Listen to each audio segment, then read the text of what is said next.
The Nile, at night, is not a river, but a ledger.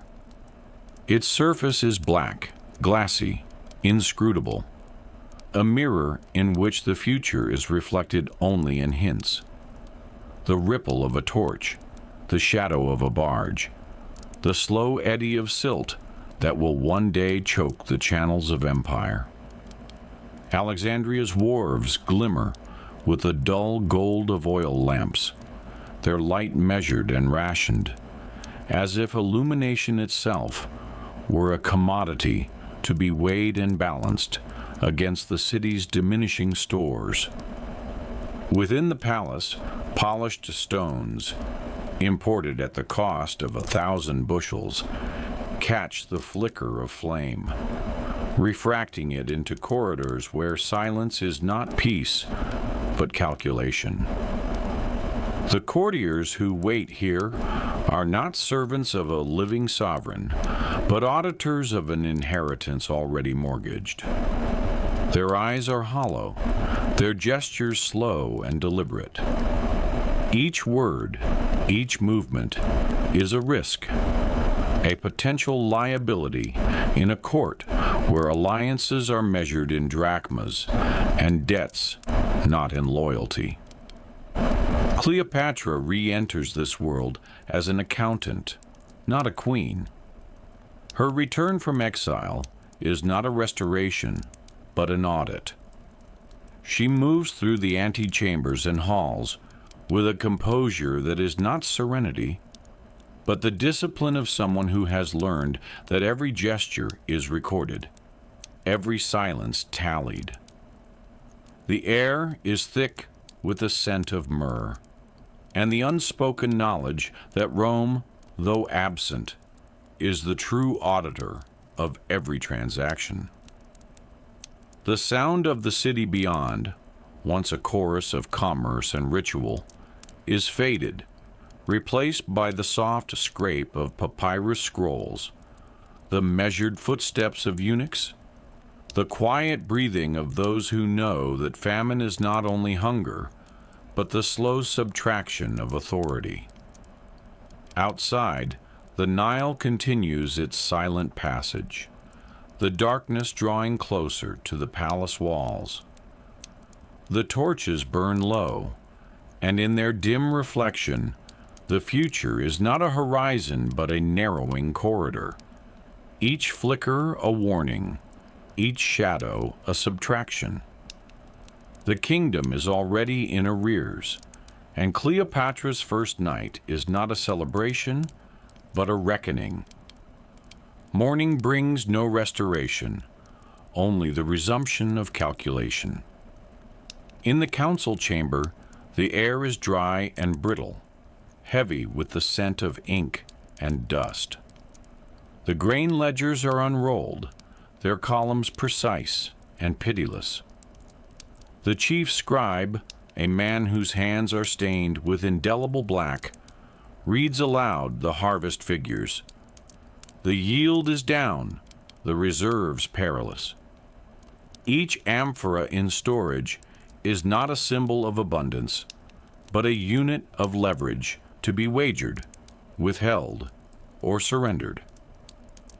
Cleopatra sits at the head of the table, flanked by generals whose loyalty is priced, not pledged.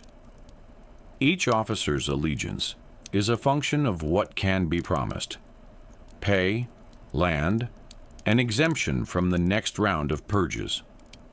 The scribes, their faces masked in professional impassivity, record every commitment as a future liability.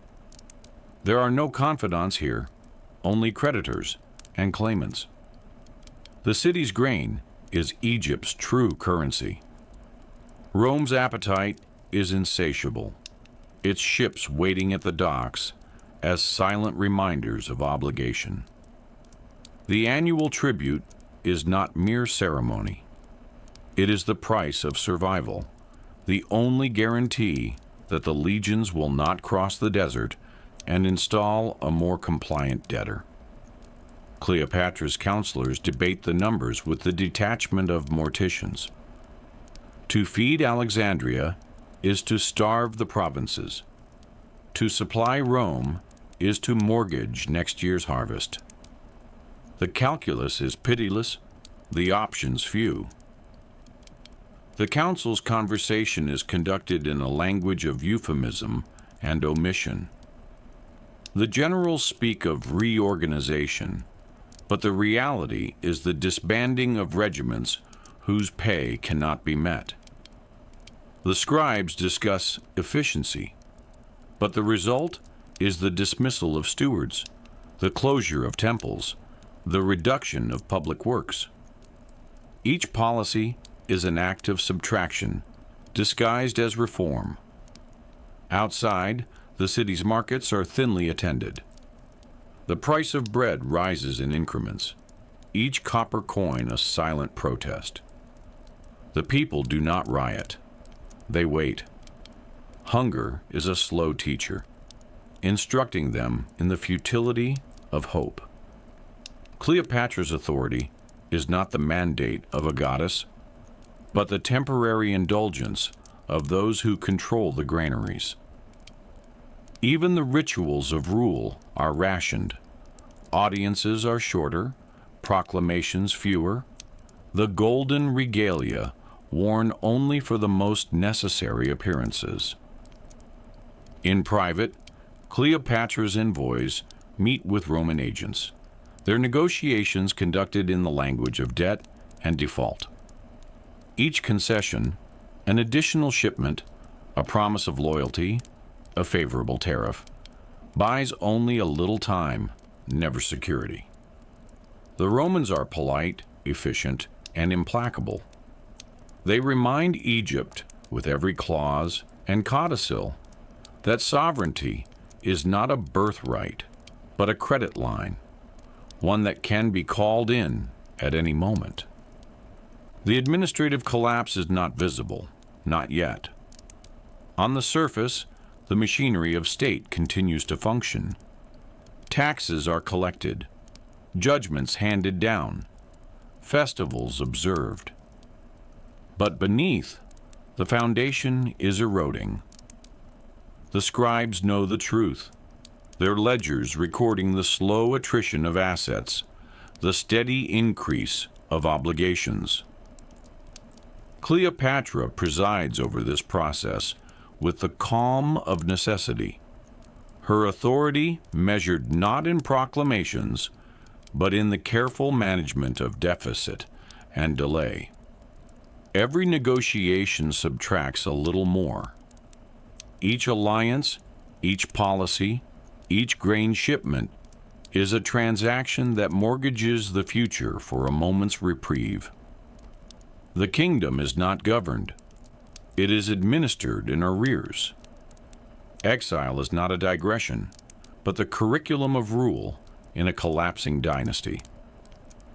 Cleopatra's years beyond Alexandria are a syllabus of humiliation, each lesson inscribed not in ink, but in deprivation. The island of exile, distant, wind-scoured, and watched, becomes her classroom. Here, she learns that silence is not absence, but a form of governance, that the withholding of speech is often a greater act of authority than any decree. Abandonment is the first lesson. The courtiers who once swore fidelity vanish, their loyalty revealed as a function of proximity to power. Communications from Alexandria are rare, filtered through layers of intermediaries whose own futures depend on the shifting tides of favor. Cleopatra's correspondence is cautious, her words chosen for ambiguity and plausible deniability. Each letter is a negotiation with the unknown, a test of whether she is still a viable asset or a liability to be erased. Kinship, once imagined as sanctuary, is revealed as the most dangerous liability. Her siblings are not allies, but rivals whose ambitions are sharpened by her absence. The Ptolemaic dynasty, already thinned by centuries of incest and intrigue, is now a latticework of mutual suspicion. Cleopatra's survival depends on her capacity for subtraction, the ability to let go of old alliances, to accept the disappearance of friends and family as the cost of remaining in the game. Exile shapes her intellect, hardening her against sentimentality. She learns to read the silences in a conversation, to calculate the value of each gesture, to recognize that every offer of help is a test. The world beyond Egypt, its languages, its customs, its shifting balances of power, is not a source of inspiration, but a catalog of threats and opportunities. Her education is not in philosophy or poetry, but in the arithmetic of survival. When the summons finally comes, an invitation to return, engineered not by affection, but by necessity, Cleopatra is prepared. She does not expect loyalty, only the chance to negotiate her re-entry as a provisional asset. Her return is not a triumph, but an adjustment to the balance sheet. One more variable in a kingdom where every calculation is provisional and every alliance is a wager against the next crisis.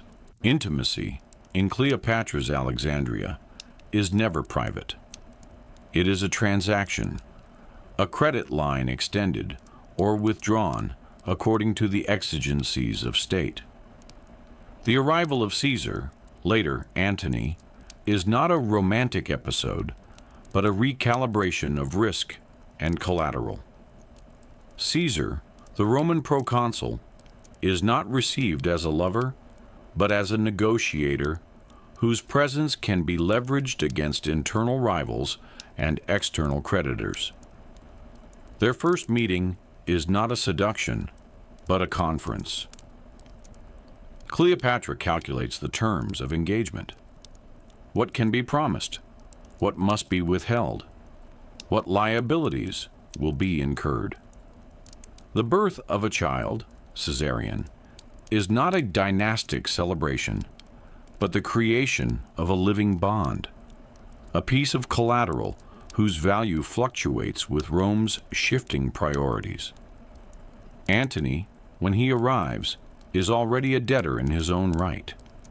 Their alliance is not forged in passion, but in mutual necessity. Cleopatra extends credit, ships, grain, gold, in exchange for the promise of Roman protection. Each encounter, each night, is a negotiation. The terms are never fixed. They are subject to the recalculations of Rome's Senate and Egypt's treasury. Quiet executions follow, not as acts of vengeance, but as administrative necessities. Rivals disappear into the night, their names erased from the record, their estates redistributed to those whose loyalty can still be purchased. The city's rumor mill is fed not by scandal, but by the methodical subtraction of competitors. Each disappearance is a line item, a reduction in the liabilities column. The last sovereign breath of Egypt. The Nile, at midnight, is not a river, but a ledger. Its surface, a black mirror, reflecting the silhouettes of pylons and the restless flicker of torchlight. The water's slow, implacable current carries not only silt, but the weight of unrecorded debts, each eddy a silent annotation to Egypt's account.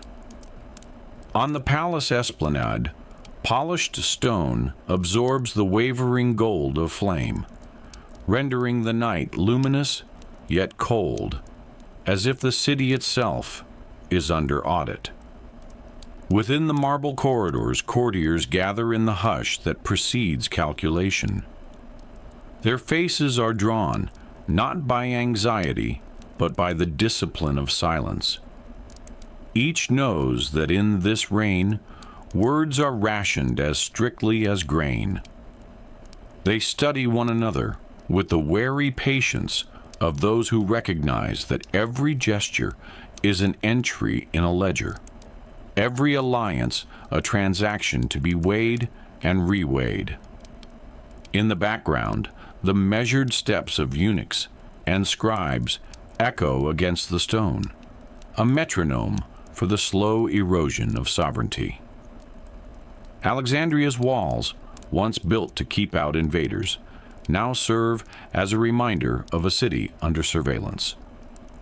Rome is not present in the streets, but its shadow is palpable, an unseen auditor drawing nearer with each missed payment, each concession. The city's silence is not peace, but the hush of a household awaiting a creditor's knock. Cleopatra stands at the window, her profile illuminated by the torch's uncertain glow.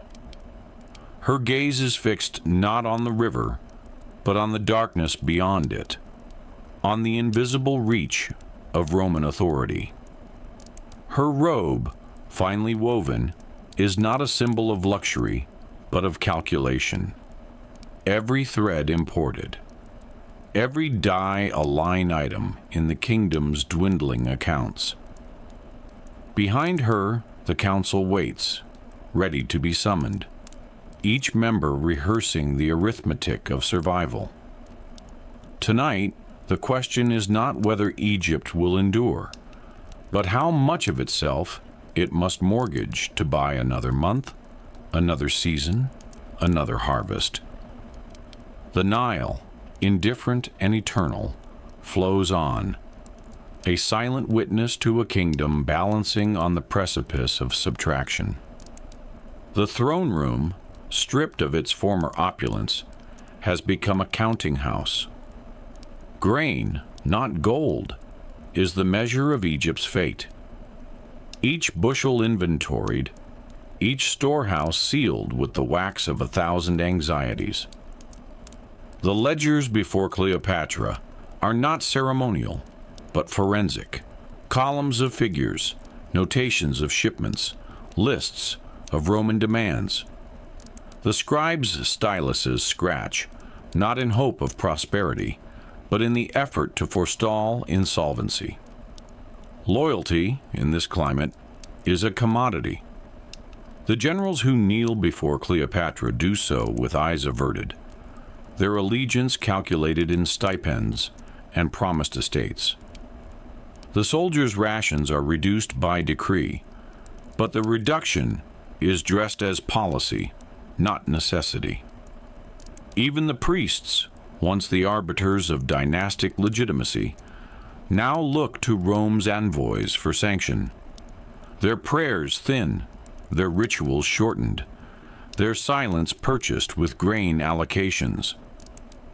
In private council, Cleopatra presides with the detachment of one who understands that every decision is a subtraction from autonomy. The envoys from Rome arrive not as guests, but as auditors.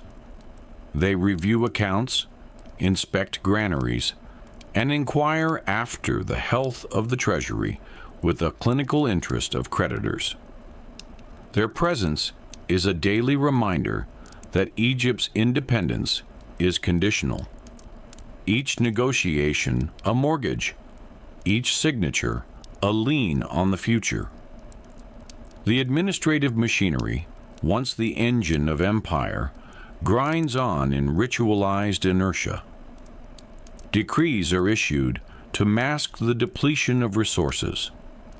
The reduction in temple stipends is declared a reform, the curtailment of public works a strategic retrenchment. The bureaucracy becomes an instrument of delay, not governance. Its function is to disguise collapse as continuity. The army, too, is an abstraction. Its numbers are reported with precision, but the rolls are padded, the weapons in disrepair. Mercenaries are hired, not for defense, but to project the illusion of strength. Cleopatra's own authority is rationed, measured out in audiences and proclamations, each one designed to reassure those who must not be reassured. In this calculus, every alliance is provisional, every promise a promissory note. Cleopatra does not trust, she tallies. The kingdom is not governed, it is administered, its future mortgaged, its present negotiated, its past already discounted. Exile, for Cleopatra, was not a passage, but a curriculum. To be cast out from Alexandria was to be stripped of the illusions of dynasty, the pageantry of kinship, the comfort of lineage. In the foreign courts of Syria, she learned that abandonment is not a sentence, but a syllabus. Each humiliation an instruction, each slight a lesson in the anatomy of powerlessness. The memory of her father's flight, Ptolemy the Plain, the flute player, remains a cautionary annotation. His years in Rome taught her that supplication is a form of negotiation, and that the price of return is always higher than the price of exile. Cleopatra's own sojourn among the exiles was marked by the discipline of observation. She watched as alliances shifted, as promises were bartered and revoked, as kin became competitors for the same dwindling future. Kinship, for the Ptolemies, is not sanctuary, but liability. Brothers are rivals, sisters are potential claimants, offspring are collateral. Cleopatra learned to read the silences between words, to measure affection in terms of utility, to anticipate betrayal as a function of inheritance. Each relative is a potential subtraction, not an addition. Abandonment, she discovered, is governance by other means. To be left without resources is to learn the true currency of power, not gold, but grain, not armies, but access, not loyalty, but leverage. The experience of exile did not harden her, but clarified the terms of survival. She returned to Alexandria not as a restored queen, but as an administrator of deficit, a sovereign whose authority is always conditional, always subject to recall. In exile, Cleopatra learned the value of silence. Public appeals are reserved for the desperate. True negotiations occur in the hush of private chambers, in the coded language of necessity. The lesson is simple. Each negotiation subtracts sovereignty. Each alliance narrows the field of possibility. Exile is not an interlude, but the prevailing condition of rule. Julius Caesar arrives in Alexandria not as liberator, but as negotiator. His presence is a line of credit, not a declaration of alliance. When Cleopatra is smuggled into his quarters, concealed in linen, presented as a gift, the gesture is not seduction, but strategy. The encounter is meticulously calculated. Every glance, every word, every silence is weighed against the ledger of Egypt's future. For Caesar, Egypt is not a conquest to be celebrated, but an asset to be collateralized. His army's presence secures Cleopatra's throne, but the terms are explicit. Rome's debts must be honored, Rome's interests preserved. The restoration of Cleopatra is a transaction, not an endorsement. Her sovereignty is leased, not granted. Each night, as the city quiets, the palace becomes a counting house of favors owed and interest accruing. Intimacy, in this context, is provisional credit. Cleopatra's body, her lineage, her very presence are instruments of negotiation. The birth of Caesarion is not a guarantee of succession, but the creation of a new liability, an heir who is both asset and hostage, a future already mortgaged to the shifting calculus of Roman ambition. Within the palace, disappearances become routine. Rivals vanish, not in spectacle, but in silence. Quiet executions, discreet poisonings, the sudden reassignment of a troublesome official. Each subtraction is a line cleared from the ledger, a risk managed. The machinery of rule is lubricated by fear, but the terror is administrative, not theatrical. The fleet, once the pride of the Ptolemaic dynasty, is recommissioned not as a deterrent, but as a wager. Ships are repaired, crews conscripted, but each vessel launched is an expenditure, not an investment. Cleopatra's orders are precise. The fleet must be visible, but not tested, formidable, but not provoked.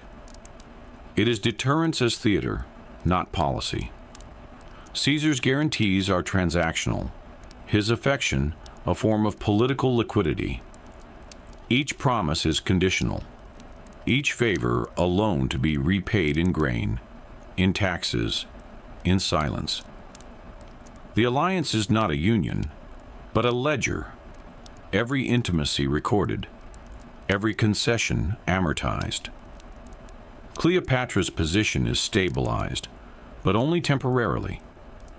Each negotiation with Rome subtracts a measure of independence. Each clause narrows the field of maneuver. The court is transformed into a marketplace of favors and anxieties. Cleopatra's counselors monitor every shift in Roman policy, every rumor from the forum, every fluctuation in the price of wheat. The queen herself becomes an accountant of risk. Her reign a series of provisional credits, extended and recalled. In this equation, intimacy is not a bond, but a liability.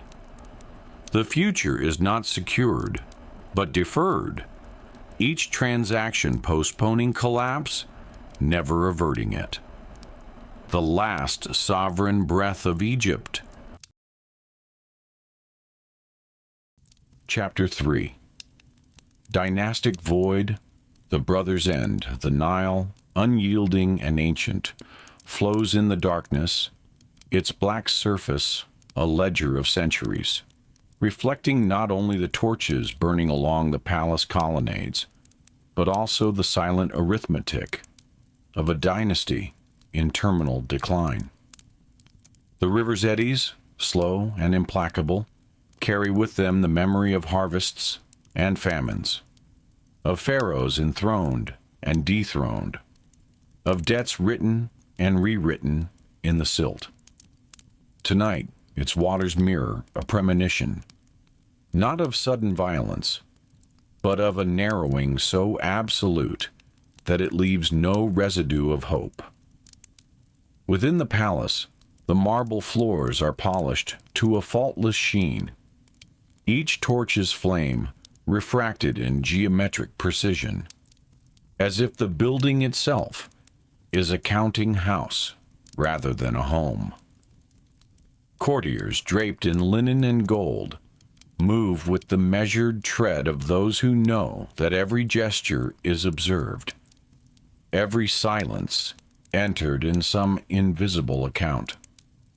They wait in the audience halls, their faces composed, their eyes calculating, each loyalist, each rival, each functionary, aware that their own fortunes are mortgaged, not to the sovereign, but to the balance sheets of foreign power. Cleopatra's throne room is less a seat of majesty than a terminal office. The queen sits not in triumph, but in the posture of an auditor, her gaze fixed on the columns of grain, coin, and loyalty that define her reign. Outside these walls, Rome is the unseen auditor, its presence felt in every negotiation, every rationed feast, every whispered intrigue. The city's silence is not peace, but the hush of calculations being made elsewhere, calculations that, with each passing night, subtract from Egypt's future. The Nile's surface, unbroken, conceals the undertow of loss. Within, the court holds its breath, waiting for the next entry in the ledger. In the corridors behind the throne, the true business of sovereignty is conducted. Grain tallies, debt ledgers, and the pricing of loyalty. The ancient Egyptian belief in divine kingship is now a ceremonial vestige, as transactional as the coin exchanged in the market stalls. Cleopatra's scribes, hunched over papyri, enumerate not only the harvest yields, but the deficit owed to Roman creditors, each bushel of wheat already spoken for, each gold talent a placeholder for autonomy surrendered. The annual inundation, once a guarantee of plenty, now serves only to reset the terms of Egypt's subordination. Loyalty is not the currency it once was. In the private councils, generals and envoys calculate their allegiance by the likelihood of Roman favor. The queen's own kin, brothers, sisters, even her children, are not family, but variables in a diminishing equation. Each alliance, each promise, is weighed against the probability of survival. The cost of betrayal is measured not in blood, but in the loss of leverage. Cleopatra's ministers speak in the language of insurance, not devotion. Who will be spared? Who will be exiled? Who will be quietly erased? The palace's administrative apparatus, outwardly robust, is in fact a latticework of desperate improvisation. Orders are issued, but compliance is partial. Taxes are levied, but collection is sporadic. The bureaucracy, starved of resources and riven by suspicion, survives on inertia. Cleopatra convenes councils in the small hours, her voice measured, her instructions precise. Yet she knows that each decree is a stopgap, that each solution is merely a postponement. The collapse is not dramatic. It is administrative, a gradual erosion of capacity disguised as policy. The queen's intelligence is not in her ability to inspire, but in her relentless accounting. Every surplus is mortgaged, every deficit compounded. In the shadowed alcoves, envoys from Rome observe and report. Their presence is a reminder that Egypt's sovereignty is not self-determined, but conditionally leased. They bring news of shifting alliances, of edicts issued in the Senate, of new debts imposed. Their silences are more eloquent than their words, a silence that signals the recalibration of power, the withdrawal of guarantees, the approach of audit. Cleopatra's reign is not a drama, but a calculation. Each day, she subtracts from her own authority to purchase one more night of control. Before she was queen, Cleopatra was a fugitive, a lesson written not in ink, but in humiliation. Exile was not a romantic sojourn, but a curriculum in subtraction. Cast out by her brother's faction, she learned that abandonment is the first principle of governance. one must first survive the indifference of kin before confronting the predations of empire. The desert, the border posts, the indifferent villages, each became a classroom in the arithmetic of powerlessness. Humiliation, she learned, is not merely a personal affront, but a structural reality. In exile, every gesture of hospitality is provisional, every promise an instrument of leverage. The queen's future is mortgaged to the calculations of others. Local chieftains who weigh her presence against the risk of Roman displeasure, merchants who extend credit only to withdraw it at the first sign of instability. The experience is not ennobling. It is instructional, a slow stripping away of assumptions, a hardening of the will. When Cleopatra returns to Alexandria, she carries with her the knowledge that kinship is not safety. Her siblings are not allies, but competitors for the shrinking inheritance of a mortgaged throne. The death of her brother, whether by drowning, execution, or the silent machinations of court, does not resolve the crisis, but intensifies it. Each fratricide narrows the field, making every surviving heir a liability. The dynasty is not renewed by succession, but hollowed by attrition. Each death is an abatement of options, not a restoration of order. Abandonment is thus the model for governance. The queen rules not by gathering support, but by managing isolation. Her court is a collection of exiles, each calculating their own survival. The lesson of exile is imprinted on the administration: silence as a form of rule, distance as a means of control, the withholding of trust as a strategy of last resort. Cleopatra governs as an outsider, even at the center of power. Intimacy, in the ledger of a dying kingdom, is not a sanctuary, but a negotiation. The presence of Caesar, later Antony, is not a matter of romance, but of provisional credit. Each encounter, a transaction, each embrace, a wager on the shifting calculus of foreign power. Cleopatra does not mistake proximity for security. She knows that the bodies in her bed are no less conditional than the fleets in her harbors. The birth of a child, the promise of a dynasty, is collateral in the negotiation, an asset to be pledged, not a future to be secured.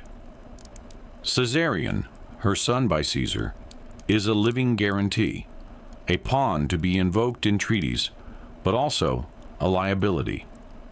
His existence is a provocation to Rome, a reminder that Egypt's claims are always one negotiation away from annulment. The children born of these alliances are not heirs, but hostages to fortune, each one a potential pretext for intervention, each one a reason for Rome to recalculate its terms. Within the palace, disappearances are quiet. Rivals are not executed with spectacle, but removed with administrative precision. A brother vanishes, a sister is confined, a general is reassigned to the margins of empire. The machinery of elimination is efficient, but never complete. The queen's power is not absolute. Every execution subtracts from her legitimacy. Every disappearance narrows the field of trust.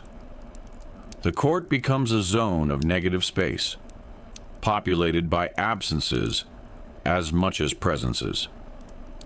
The fleet, commissioned at great expense, is not an expression of national will, but an existential wager. Ships are built, crews conscripted, But each galley represents a transfer of grain, a depletion of reserves, a further mortgage on the future. The Navy is not a deterrent, but a line item, a temporary asset that can be seized, destroyed, or rendered obsolete by a single Roman decree.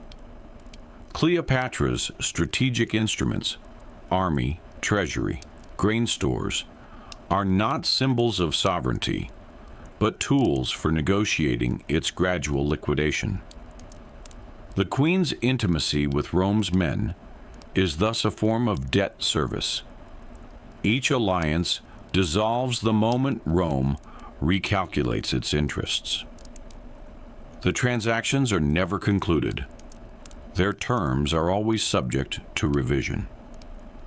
Cleopatra's life is a series of provisional contracts, each one narrowing her options, each one subtracting from Egypt's future. The personal is not political, it is actuarial. Outside the palace, Alexandria itself senses the subtraction. The city's markets, once cacophonous, now operate in a hush. Merchants rationing grain, artisans closing their stalls, ships departing with more haste than hope. The temples, repositories of memory, are less frequented. The rituals grow perfunctory, the priests' prayers echoing in empty halls. The port, lifeline of empire, contracts, each new Roman tax, each embargo, subtracts from the city's vitality. The population, ever watchful, registers the change not in proclamations, but in absences. The disappearance of familiar faces, the thinning of bread, the silencing of celebration. Rumors move faster than proclamations. The people know that something irreversible has begun. The last sovereign breath of Egypt. Chapter 4. Grain, currency of Parley. The Nile, in the deep hours, becomes a ledger more than a river. Its surface, black and unbroken, registers the light of torches as mere entries, brief illuminations, quickly extinguished. Along the embankments, granite slabs glisten with the residue of day, sweat, dust, the faint scent of grain. Alexandria's palace precinct is silent, but for the shuffle of sandals and the muted exchange of glances among courtiers. Every footfall is a calculation, every whisper a subtraction. Within the palace, Cleopatra presides over a council not of celebration, but of inventory. The doors remain half open. The air is heavy with anticipation, not of festival, but of reckoning. Grain, stored and measured, is the first item on every tongue, the last on every mind. The ledgers, parchment, wood, wax, are arrayed before the queen as if they were weapons. Each entry is a unit of bargaining power, but also a line item in a terminal account. The courtiers, Greek, Egyptian, and imported Roman, wait in arranged silence, each rehearsing the arithmetic of loyalty. Their faces, washed in torchlight, betray nothing. Not hope, not fear. Only the awareness that Rome's gaze, though distant, is relentless. The city's grain surplus is not a triumph, but a reprieve. A temporary credit against an accumulating debt. Every bushel stored is already spoken for. Every bushel exported a measure of dependence, not autonomy. In the silence, Cleopatra's gaze is fixed not on her advisors, but on the ledgers. She does not need to read the totals. She knows them by heart. What is left unsaid weighs heavier than any proclamation. Rome is the unseen auditor. its judgment deferred but inevitable. The Nile, the palace, the city, each is a mirror of premonition, reflecting not the promise of recovery, but the certainty of reckoning.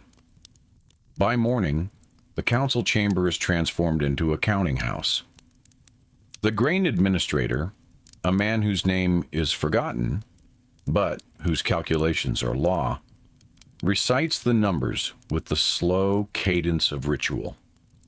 Tons harvested, tons distributed, tons reserved for Rome. Each figure is met with the subtlest of nods from Cleopatra, who understands that grain is not simply sustenance, but the only currency that matters in the new arithmetic of survival. Loyalty, too, is tallied. The general who commands the palace guard receives his ration, not as a reward, but as an installment. The priests of Isis, whose prayers once secured the Nile's inundation, now accept their portion as a retainer, not as tribute. Even the scribes, whose hands record the city's dwindling fortune, understand that their continued employment is contingent on silence as much as skill. In private councils, generals and envoys gather, their words measured and their intentions concealed. The subject is always grain, though the language is diplomatic. Security, provision, stability. Yet beneath the euphemisms, the reality is plain. Grain is the only leverage Cleopatra possesses, and even that is mortgaged. Rome's demands grow with each season, and the price of delay is famine, not just for the city, but for the throne itself. Administrative collapse is disguised as policy. Rationing is declared a precaution. Export restrictions, a negotiation strategy. Yet the ledgers reveal the truth. Reserves are thin, and every promise to Rome is an encumbrance on the next harvest. The treasury, depleted by years of tribute and military expenditure, offers no relief. Gold is for bribes and mercenaries. Grain is for Rome. The Queen's advisors propose expedients: new taxes on the countryside, forced loans from the temples, the conscription of labor for the granaries.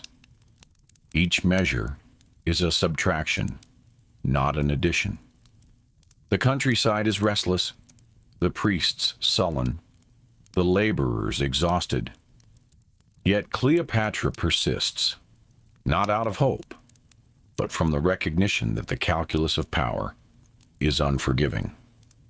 Every negotiation with Rome is a transaction that narrows, not expands, Egypt's autonomy. In these councils, silence does more work than speech. To object is to invite suspicion. To agree is to accept the arithmetic of decline. Cleopatra's authority is not asserted, but rationed, distributed in measured increments, never enough to inspire loyalty, only sufficient to forestall revolt. The city's grain stores are full, but its future is already in deficit. Cleopatra's education began not in the libraries of Alexandria, but in the corridors of exile. The years spent in Syria, stripped of title and retinue, were not a pause, but a curriculum. Humiliation, she learned, is not a disruption, but an instruction. The experience of abandonment, by family, by allies, by fortune, becomes a template for governance. Trust is not an asset, but a liability. Kinship, a source of risk rather than safety. Among her siblings, every bond is provisional. The deaths of brothers, the disappearances of rivals, are not tragedies, but inevitabilities. Each loss narrows the field of succession, but also exposes the throne to Roman arbitration. The dynasty is less a lineage than a ledger of liabilities. Each claimant a potential hostage, each alliance a future claim on Egypt's dwindling sovereignty. Exile teaches the value of silence. In the courts of foreign kings, Cleopatra learned to observe more than to speak, to calculate the cost of every utterance. Words, like grain, are rationed. The memory of abandonment shapes her rule. She governs not with proclamations, but with omissions.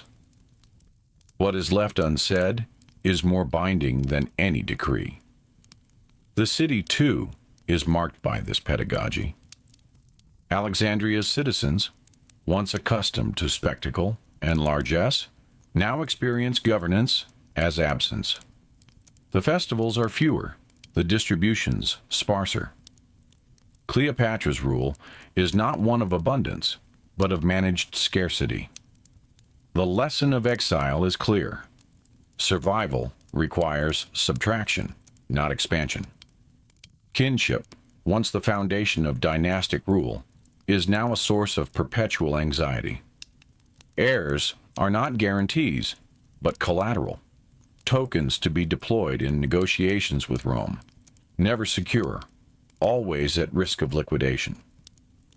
The palace, once a sanctuary, is now a holding pen. Its inhabitants measured not by loyalty, but by their utility to the queen's bargaining position. In the ledgers of power, intimacy is a negotiable instrument. Cleopatra's alliances with Caesar, and later Antony, are not entanglements of passion, but lines of credit, provisional, revocable, always subject to Roman recalculation. Each liaison is a transaction, every gesture of closeness, a wager on temporary leverage. Caesar, for a season, is a guarantor. His presence in Alexandria brings not security, but a stay of execution. The child, Caesarion, produced by their union, is not an heir, but a token, a potential claim on Roman favor, or at least forbearance. Cleopatra's interactions with Caesar are conducted in private, but their consequences are public. Grain shipments are expedited, debts rescheduled, rivals eliminated. Yet even in this alliance, the terms are clear. Egypt's autonomy is the collateral, and every favor extended is a future obligation. When Caesar's protection is withdrawn by assassination, by distance, by Roman politics, the calculus shifts. Antony arrives, not as a liberator, but as a new creditor. The rituals are repeated. Banquets, processions, the birth of children who are more hostages than offspring. Cleopatra commissions a new fleet, not as an expression of sovereignty, but as an existential wager, an investment in Antony's fortunes, mortgaged against Egypt's diminishing reserves. Quiet executions and disappearances punctuate this period. Those who cannot be trusted, brothers, advisors, even lovers, are removed with little ceremony. Their absence is not remarked upon. The city absorbs the losses as it does any other subtraction. The fleet, when it sails, is less a projection of power than a hedge against the final reckoning.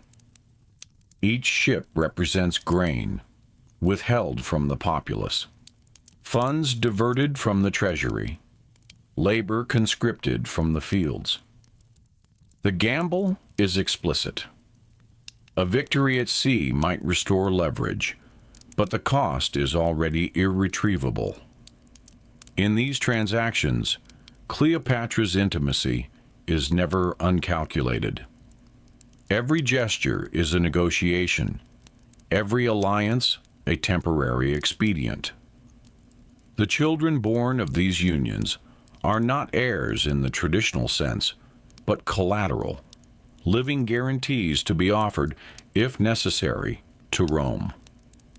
The fleet, the banquets, the pageantry, all are instruments in a fiscal, not familial strategy. As each alliance dissolves, the options narrow. Rome's patience is finite, and every negotiation subtracts another measure of sovereignty.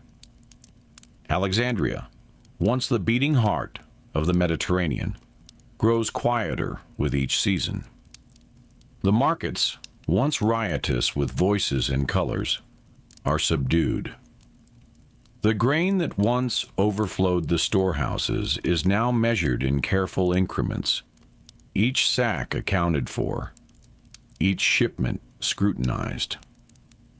The temples, whose festivals once filled the streets with music and incense, stand silent more often than not. The priests, like the merchants and artisans, sense the subtraction. The last sovereign breath of Egypt. The Nile at night is not a river, but a ledger, its black surface a mirror in which the kingdom's debts are tallied and reflected.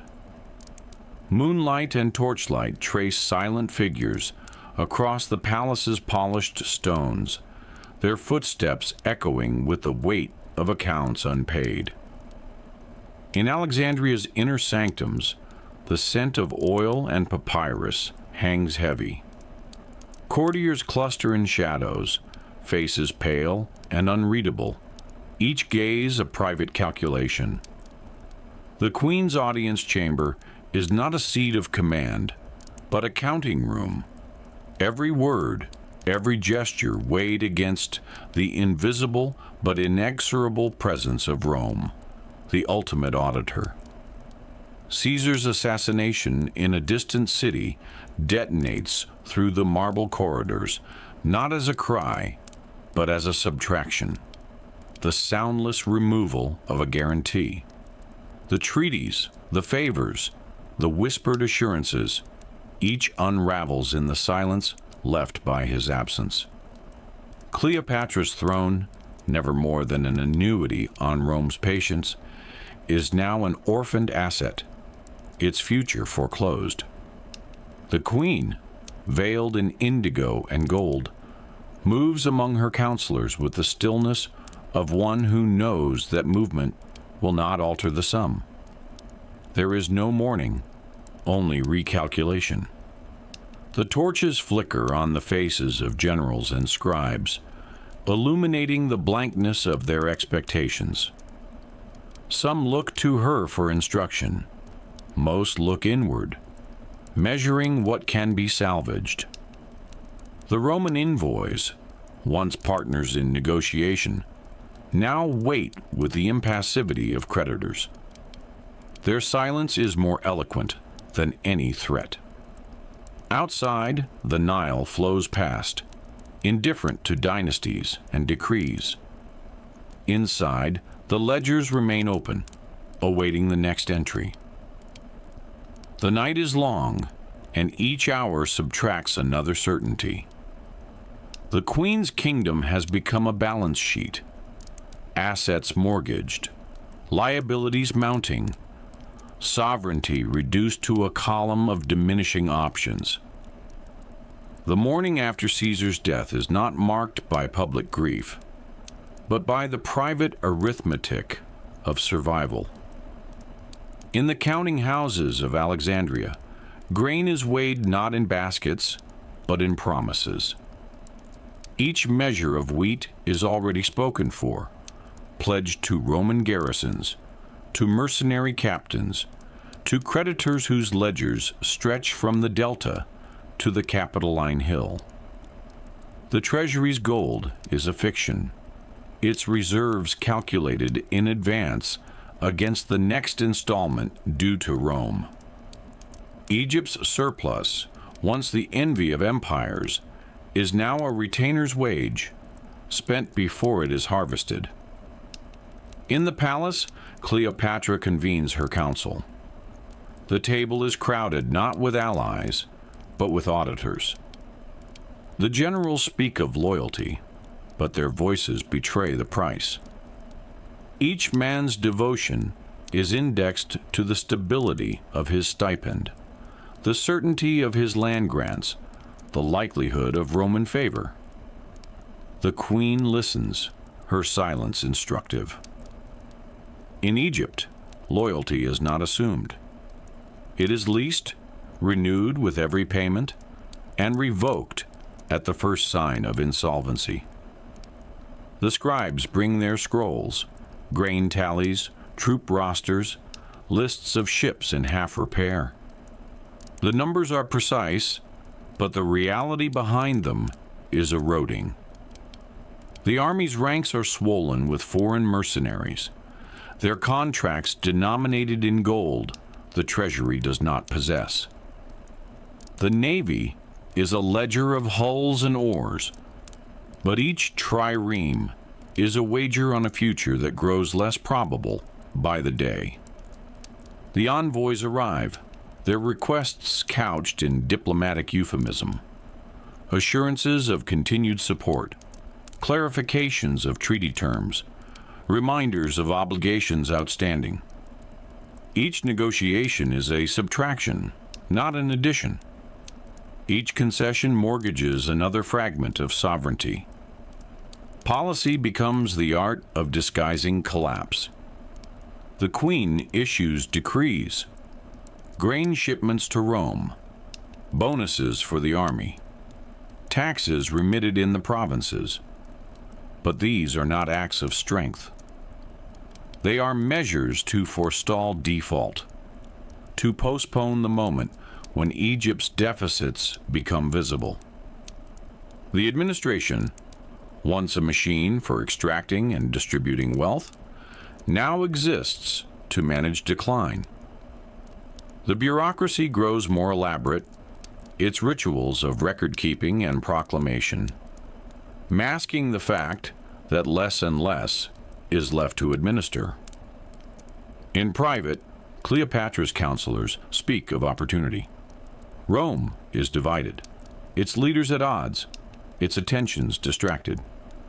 But the queen knows better. Every Roman civil war is paid for with Egyptian grain. Every Roman rival is a creditor in waiting.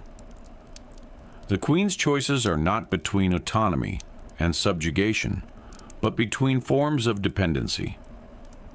The calculus of power has become a zero-sum equation in which every gain is offset by a greater loss. The collapse is not yet visible in the streets, but it is already complete in the ledgers. The queen's authority is now a function of what she can promise, not what she can command. The kingdom persists, but only as a guarantee to others. Each policy is a negotiation with creditors. Each negotiation a further subtraction from sovereignty. Exile, for Cleopatra, was never merely absence. It was education, a curriculum delivered in silence and humiliation. Before the throne, before the treaties, there was the lesson of abandonment, the knowledge that power is not inherited, but rented, that kinship is not safety, but a liability to be managed and, when necessary, discarded. The queen's earliest memories are of flight and exclusion. The corridors of exile are narrow, the company uncertain. Siblings become rivals, confidants become informants, every gesture a potential betrayal. Trust is a currency quickly exhausted.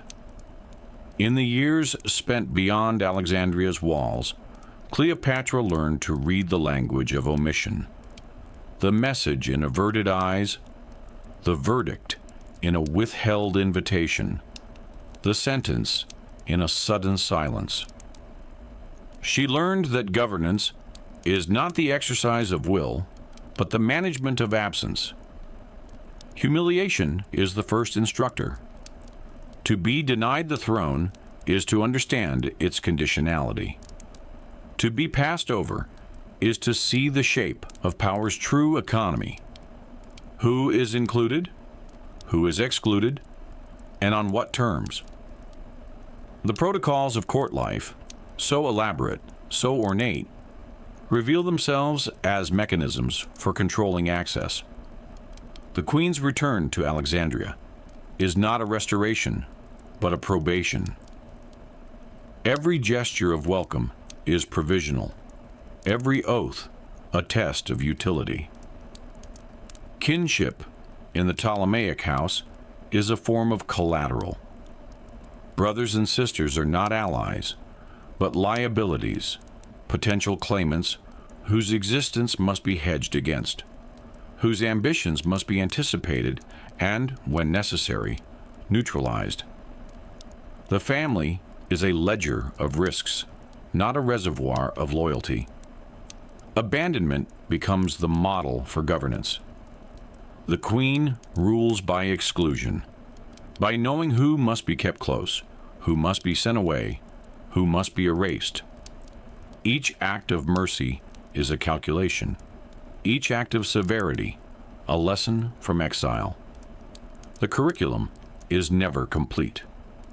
The Queen's reign is a series of managed withdrawals, a choreography of narrowing choices. Exile is not a state to be escaped, but a condition to be administered. In the aftermath of Caesar's death, intimacy becomes a transaction, not a refuge. Cleopatra's alliances, whether with Caesar or Antony, are lines of credit, provisional, conditional, always subject to renegotiation. The Queen understands that affection is a currency more volatile than gold and far less reliable. Her relationships are not romances, but contracts. Each encounter, a negotiation, each promise a collateralized asset. With Caesar, the terms were explicit: protection in exchange for loyalty, recognition in exchange for tribute. With Antony, the calculus is more complex but no less transactional. Companionship is a form of leverage. Children are not heirs, but hostages to Roman ambition. Each child born of these unions is a future liability, an asset to be deployed, a claim to be advanced, a risk to be hedged. The Queen does not mistake intimacy for security. She knows that each alliance dissolves the moment Rome recalculates its interests. The palace grows quieter as old allies disappear. Some are executed, quietly, efficiently, their names erased from the rolls. Others are exiled, their departure marked only by the absence of their voices in council. The Queen does not indulge in spectacle. Death in this kingdom is not a drama, but an administrative act, a subtraction from the ledger, not an event to be mourned. The fleet is commissioned not as a projection of confidence, but as an existential wager. Ships are built, crews assembled, supplies requisitioned, all at the expense of a treasury already in deficit. The Navy is not an emblem of sovereignty, but an insurance policy against future default. Each trireme represents a claim on resources that might otherwise have been spent on grain, on soldiers, on the maintenance of civil order. The Queen understands that the fleet is a risk, not a guarantee. Its existence is a bet against the future, a hedge against the next Roman incursion. The Queen's court is a clearinghouse of risk. Every intimacy is collateral, every alliance a loan with escalating interest. The palace is quieter now, its population thinned by necessity. Those who remain are the most adaptable, the ones who understand that survival is a matter of managing exposure, not asserting loyalty. The queen's own body becomes an instrument of negotiation. Her presence at banquets, her gestures of favor, her silences at council, each is a signal, a message to be interpreted by creditors and rivals alike. There is no privacy, only the appearance of the last sovereign breath of Egypt. The Nile, a blackened artery, moves almost without sound, its surface offering a blurred and shifting reflection of the palace's torchlight. This river, which once defined the rhythm of Egypt's abundance, now mirrors only premonition, a slow, unyielding drift toward an unmarked terminus. On the polished stones of Alexandria's palace, torches gutter and flicker, their light glancing off marble and bronze, illuminating the faces of those who wait. Courtiers stand in measured silence, their shadows long and thin, eyes fixed not on the queen, but on the doors, the corridors, the spaces where information arrives and disappears. In this silence, calculation is the only common tongue. Each official, each scribe, each general tallies their own position with the precision of a money changer. The arrival of Mark Antony, heralded by distant horns and the discreet movement of Roman envoys, has not brought relief, only another variable in the ledger of Egypt's decline. Rome is not present in body, but its audit is everywhere felt. In the ledgers reviewed by candlelight, in the nervous inventory of the grain silos, in the whispered speculation about what remains to be mortgaged. Cleopatra, never alone, is always observed. Her authority, once ceremonial, now survives by negotiation, each gesture weighed, each word a potential liability. The court's silence is not deference, but anticipation. The next subtraction, the next recalibration, the next Roman demand. In the torchlit gloom, the kingdom's future is a set of diminishing options, each illuminated briefly before being swallowed by shadow.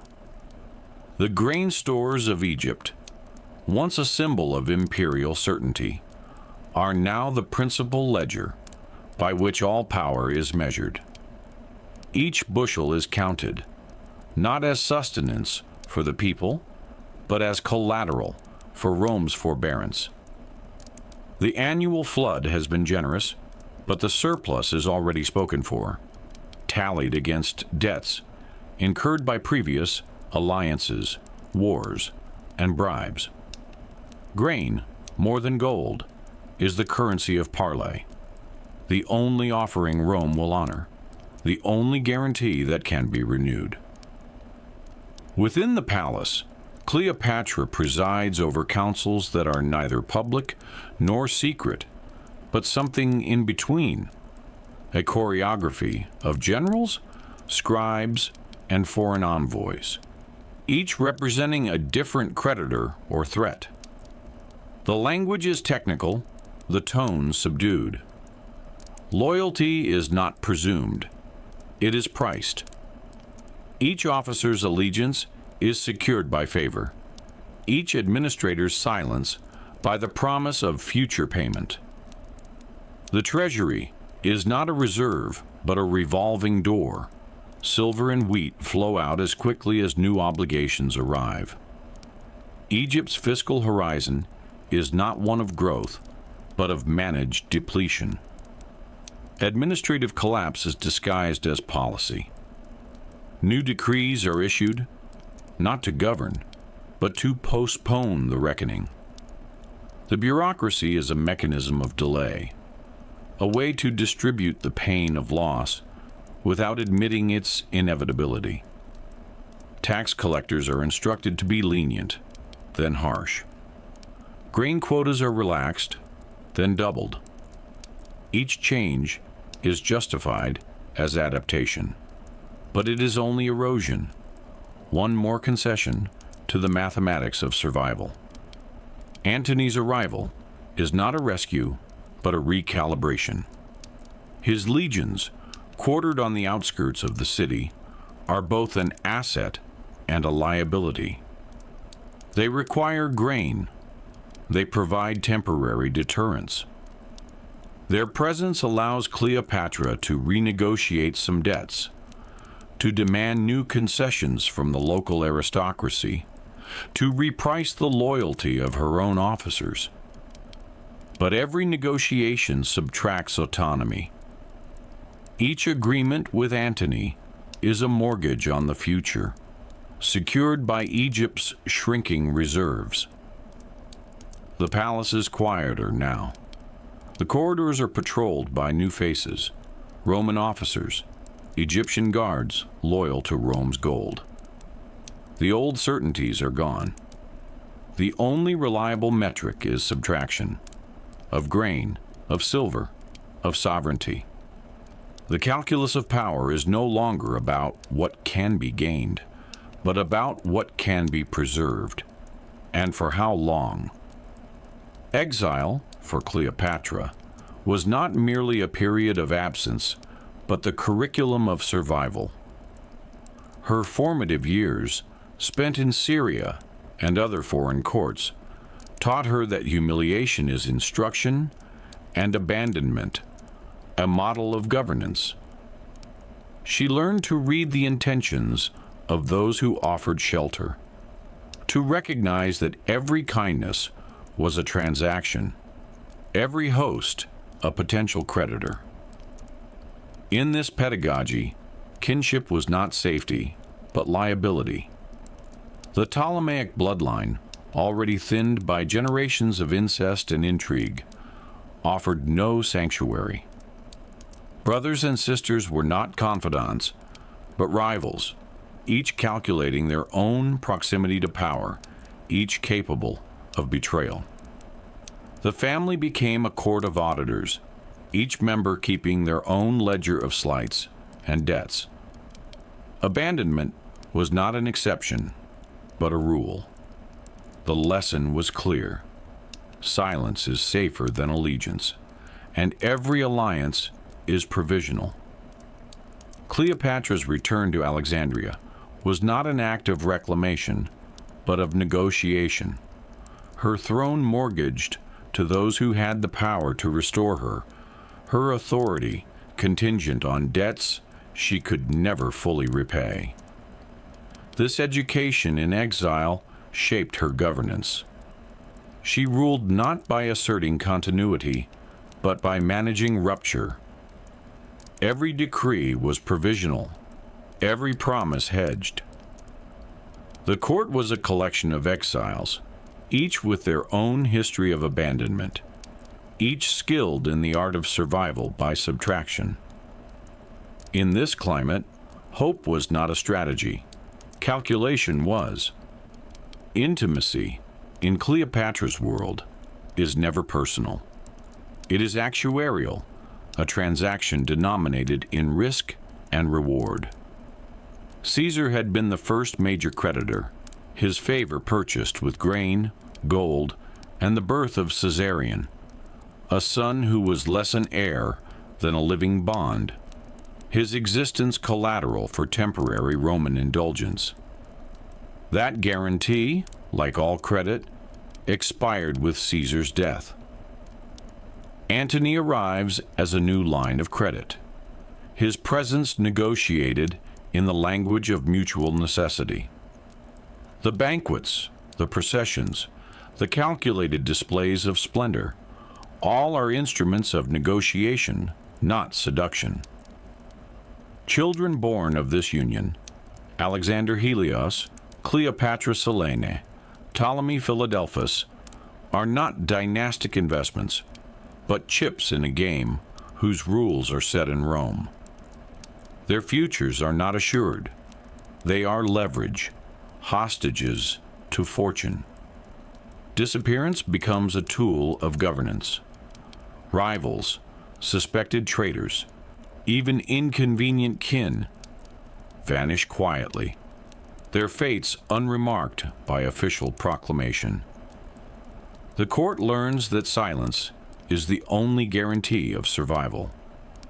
Each execution, each exile, is an adjustment to the actuarial table, a means of preserving the illusion of control for one more season.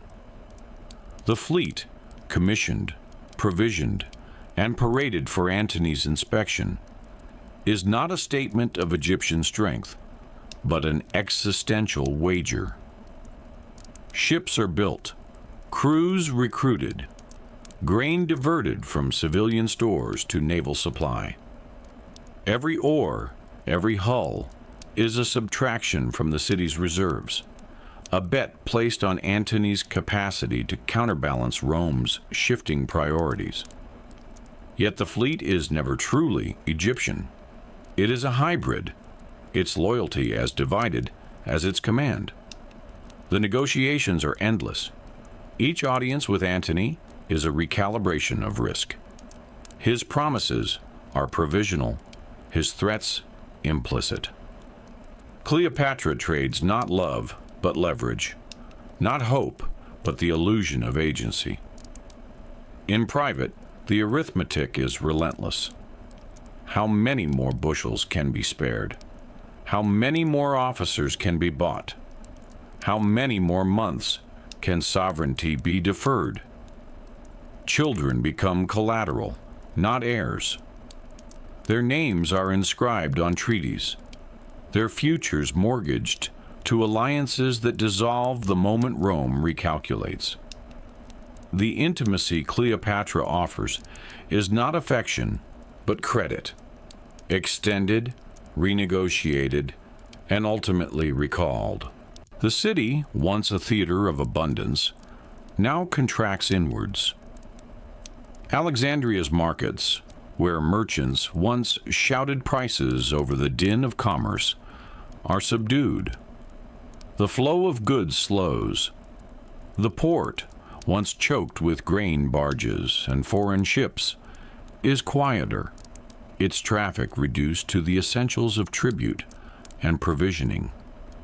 Temples, those ancient repositories of Egypt's cosmic order, receive fewer offerings. The priests, sensing the contraction, withdraw from public rites, their processions shorter, their prayers more circumspect. The population, trained by years of uncertainty, senses subtraction as a change in the air. Bread is thinner, coins are clipped, the queues at the granaries are longer. Rumors replace proclamations. Silence becomes the default mode of governance. The city's famous libraries, repositories of knowledge and pride, see fewer scholars, their scrolls gathering dust as the priorities of state turn from learning to survival. Something irreversible has already begun. The administrative routines persist. Taxes are collected, edicts issued, ceremonies observed, but the substance has drained away. The apparatus of state is maintained out of habit, not conviction. Each day, more is lost than gained. A warehouse emptied, a priest dismissed, a ship conscripted for war. The city is governed by subtraction. At night, the torches burn lower. The palace, once the axis of Mediterranean ambition, is now a counting house, its rulers and servants alike preoccupied with inventories and ledgers. The people do not riot, they withdraw. The city's silence is not peace, but anticipation, a waiting for what will be taken next. With each transaction, each recalibration, the field of action, the last sovereign breath of Egypt. The Nile, in this hour, is not a river, but a ledger, black, reflective, unreadable, except by those who know what to look for in the shimmer of torchlight on its surface. Its waters, once the artery of Egypt's plenty, now mirror the premonition of something closing, an era, a sovereignty, a final reckoning. The city of Alexandria, its streets and palaces reduced to a hush, lies in anticipation, its fate already mortgaged to distant Rome. Along the riverbanks, processions of officials, scribes, functionaries, and silent guards move beneath colonnades of stone, their shadows elongated, their faces set in the impassive masks of forced patience. Within the palace, the light is calculated, not generous. Torches are rationed, their flames reflecting on polished granite floors and gold-inlaid walls, less for illumination than for the maintenance of appearances. Courtiers gather in antechambers, their postures disciplined by necessity. Each waits not for inspiration, but for the next directive. Each instruction, a subtraction. Their conversations are staccato, consisting of numbers, quotas, and names, never confidences. In the silence, the arithmetic of survival is audible. The tallying of grain, the enumeration of debts, the silent recalibration of loyalties. Rome is not present in form, yet it is omnipresent in substance. Its envoys, auditors, and informants have become the true audience for every edict issued in Cleopatra's name.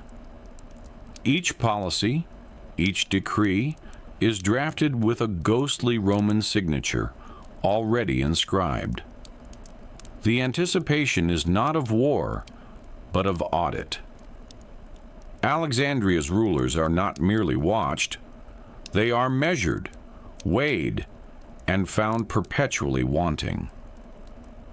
The queen herself walks the corridors at night, accompanied by the echo of her own footsteps and the knowledge that every decision is a negotiation with an unseen creditor.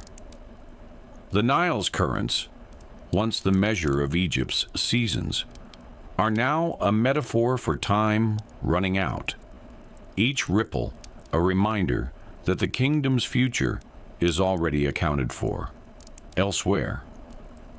The administration of Egypt, once a theater of divine kingship and ritual, is now a matter of ledgers and tallies.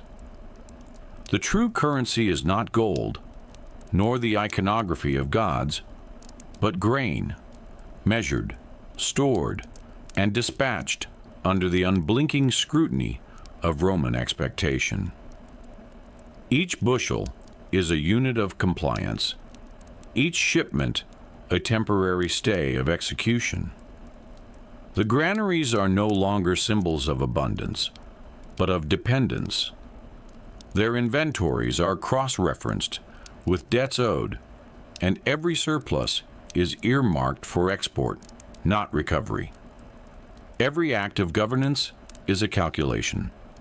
Loyalty, once presumed as a function of kinship or civic pride, is now priced. Generals and administrators receive not trust but stipends, bonuses for discretion, for silence, for the quiet management of unrest. The loyalty of the army is a transaction, not a bond. The officer's allegiance is underwritten by the promise of continued payment, which itself is contingent upon Rome's patience. The court, once a labyrinth of intrigue, now resembles a counting house, its intrigue reduced to the question of who will be paid and who will be left to the consequences of austerity. In private councils, Cleopatra presides without illusion. The generals sit in calculated proximity, their eyes on the maps and the ledgers, not on the queen. Scribes transcribe edicts, revise quotas, and annotate the deficits that accumulate with every passing month. Envoys, both foreign and domestic, trade reports, each one a reminder that Egypt's sovereignty is a fiction maintained only so long as it is useful to Rome's grain supply. Policy is not made, it is rationed. Administrative collapse is disguised beneath the language of reform. Taxes are increased under the rubric of necessity, but the revenues do not restore Egypt. They service loans, pay stipends, and maintain the illusion of autonomy. Each new law is an admission of weakness, a further narrowing of options. The bureaucracy, once the engine of Ptolemaic power, is now a mechanism for distributing scarcity and blame. The Queen's authority, such as it is exercised in increments of subtraction. Each negotiation with Rome, each attempt at local reform, comes at the cost of another piece of sovereignty. The palace is no longer the seat of rule, but the site of managed decline.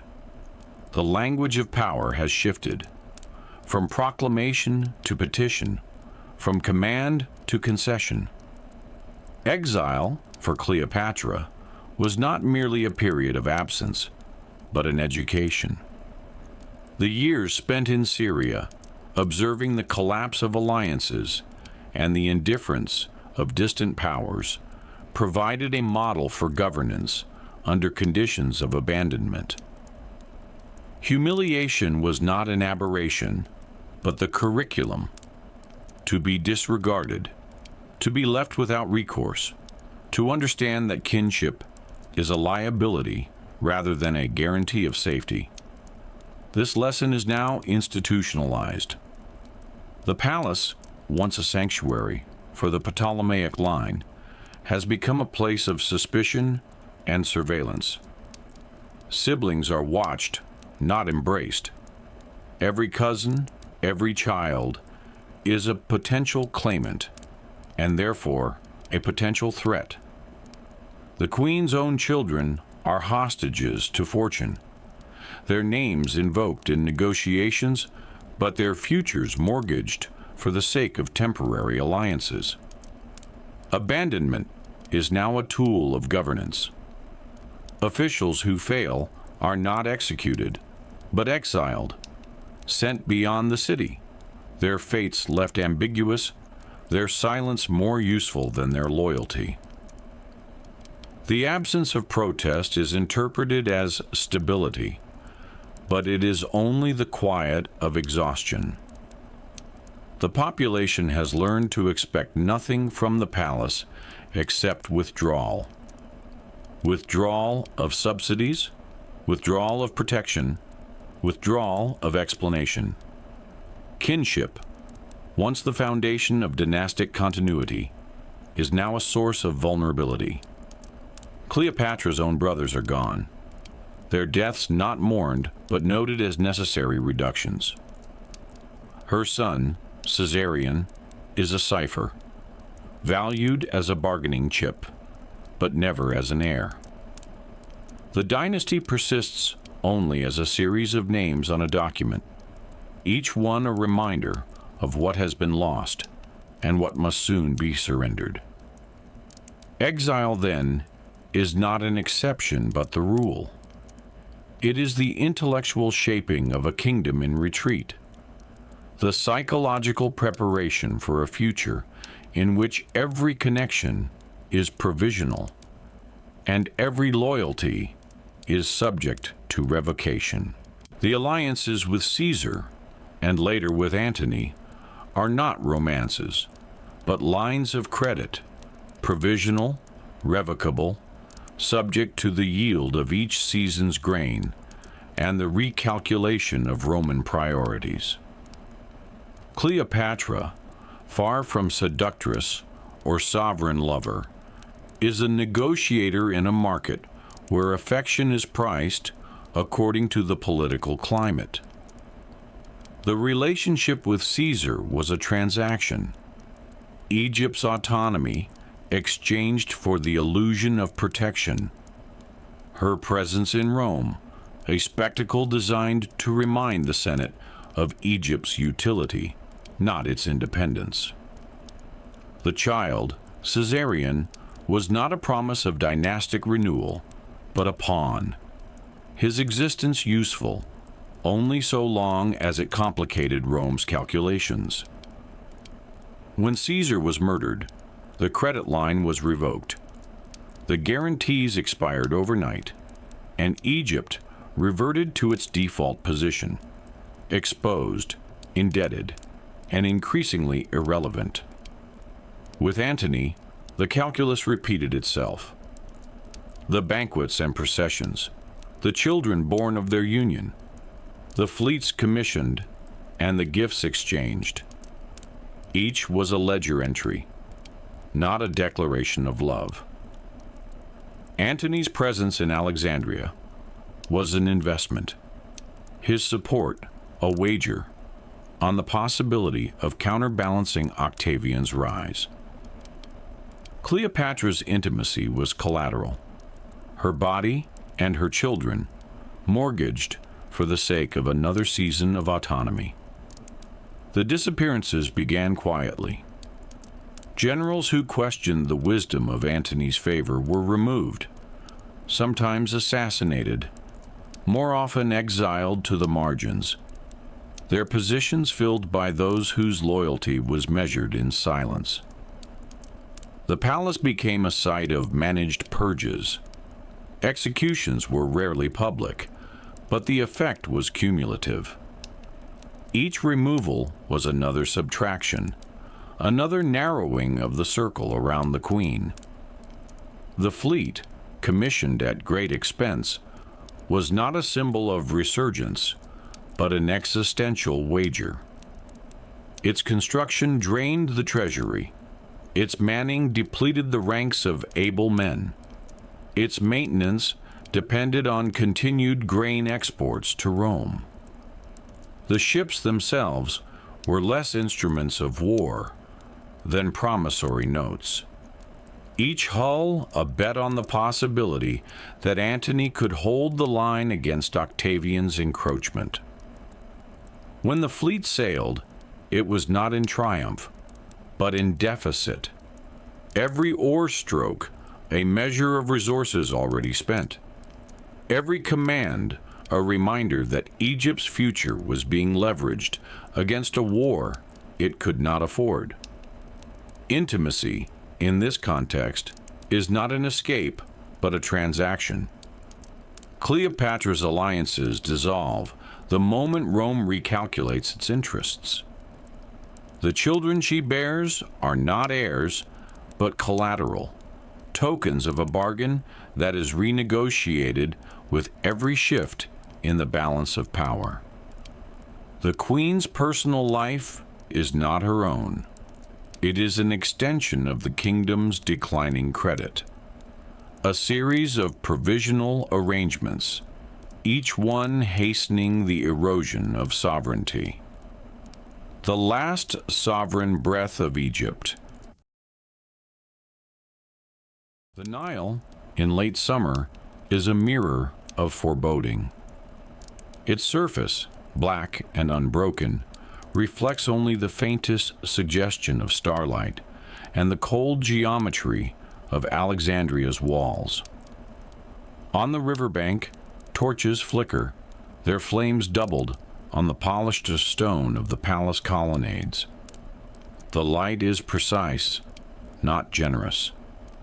It reveals the faces of courtiers, generals, and accountants, each arranged in silent calculations, each awaiting the next subtraction. Inside the halls, silence is the currency of governance. There are no proclamations, no hasty debates, only the measured shuffle of papyrus and the muted clink of abacus beads. Cleopatra sits at the center, her expression as unreadable as the Nile's depths. She is flanked not by family, but by ledgers, grain tallies, fleet inventories, debt schedules, each a more loyal companion than the men who orbit her throne. Beyond the palace, Rome is present in absence. It is the unseen auditor, the creditor, whose shadow stretches across every transaction. Its ships are not yet at anchor, but its demands are already inscribed in the ledgers.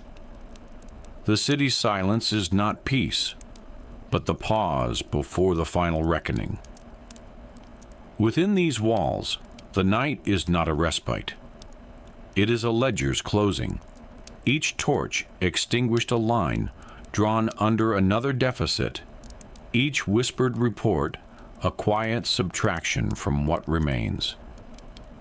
The courtiers wait, not for inspiration or deliverance, but for the next calculation, the next instruction, the next sign that the kingdom's account is nearly overdrawn.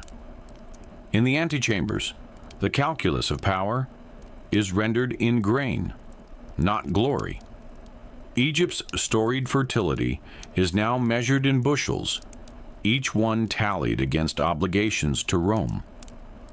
The harvest is not abundance, but a brief reprieve from default.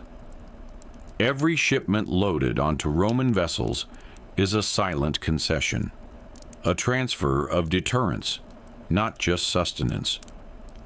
Grain is the currency that buys time, and time is the only asset Cleopatra can still negotiate. Loyalty, too, is subject to audit. Generals, once bound by blood or oath, now measure their allegiance against the arithmetic of survival. The treasury's reserves are finite, and so is the patience of men who have watched too many promises dissolve in the crucible of Roman recalculation. Scribes record the shifting loyalties in invisible ink, names erased as quickly as they are inscribed, alliances recalibrated with each rumor from Rome. Private councils convene in guarded chambers. Cleopatra presides not as a sovereign, but as an accountant of diminishing options. The generals speak in the clipped language of logistics. The number of warships seaworthy, the rate at which rations can be stretched, the cost of bribes to mercenaries whose faith is priced daily. Envoys from Rome arrive and depart, each bearing new conditions, new reductions, new reminders that Egypt's independence is not a right, but a temporary indulgence. Administrative collapse advances in silence, disguised as policy. New edicts reassign grain stores, not to feed the city, but to provision the fleet. A fleet that is less a deterrent than a wager against inevitable loss. Taxes are increased, not to fund growth, but to service debts already unpayable. The machinery of state grinds on, but its gears are stripped. Each law is a rationing, not a restoration. Cleopatra's council is not a gathering of equals, but a tribunal of risk managers. No one speaks of victory. The language is actuarial, not martial. How many more months the fleet can be maintained? How many more shipments of grain will be demanded? How many more defections can be absorbed before the structure collapses? The future is not built, but mortgaged, and the terms worsen with every negotiation. The city's defenses are drawn tighter, not out of confidence, but out of necessity. Walls are reinforced, not to repel an enemy, but to delay the inevitable audit. Each measure is a subtraction, of trust, of autonomy, of hope. Cleopatra signs the orders, her signature another line in the ledger of loss. Exile has been Cleopatra's first curriculum, and its lessons are now policy. Humiliation is not an aberration, but a teacher. She learned in the years of her banishment that abandonment is not the exception, but the rule of governance. Power is not inherited, but rented, and the rent is always overdue. She remembers the silence of exile, the absence of counsel, the quiet attrition of allies, the knowledge that kinship is a liability, not a sanctuary. Brothers are not protectors, but rivals. Sisters, not confidants, but competitors. The family is a ledger of potential betrayals, each relationship a risk assessment. The dynasty's bloodline is not a guarantee of succession, but a narrowing of options, each death removing an alternative, each birth creating another hostage to fortune. This curriculum of abandonment shapes every decision. Cleopatra governs as one who expects betrayal, who assumes that every loyalty is provisional, every promise subject to renegotiation. The exiles who return are not welcomed, but monitored. The courtiers who pledge fealty are catalogued, not trusted. The city's population, itself a shifting amalgam of migrants, mercenaries, and survivors, is governed as a collection of potential exiles, each subject one famine away from flight or rebellion. The administrative apparatus is designed not to inspire, but to contain. Information is compartmentalized. Orders are issued with plausible deniability. Blame is distributed in advance. The city is managed as a series of fire breaks, not a unified polity. Exile, once a punishment, is now a tool. Removal of rivals, banishment of dissent, sequestration of assets. The kingdom is not a home, but a holding company. Its assets liquid, and its liabilities numerous. Kinship, in this context, is a shrinking resource. Each alliance with Rome, each negotiation with a foreign power, is a calculation of what family members can be risked, what heirs can be mortgaged, what relationships can be sacrificed. The family tree is pruned not for growth, but for survival. In this ledger, there are no safe harbors, only temporary accommodations. Intimacy for Cleopatra is a transaction, not a refuge. Caesar was a credit line, not a lover. Antony, a provisional guarantee, not a partner. Each alliance is entered as one enters a contract, terms negotiated, risks assessed, collateral identified. Children are not heirs, but hostages to the future, their existence a bargaining chip in the game of imperial succession. With Antony, the calculus is explicit.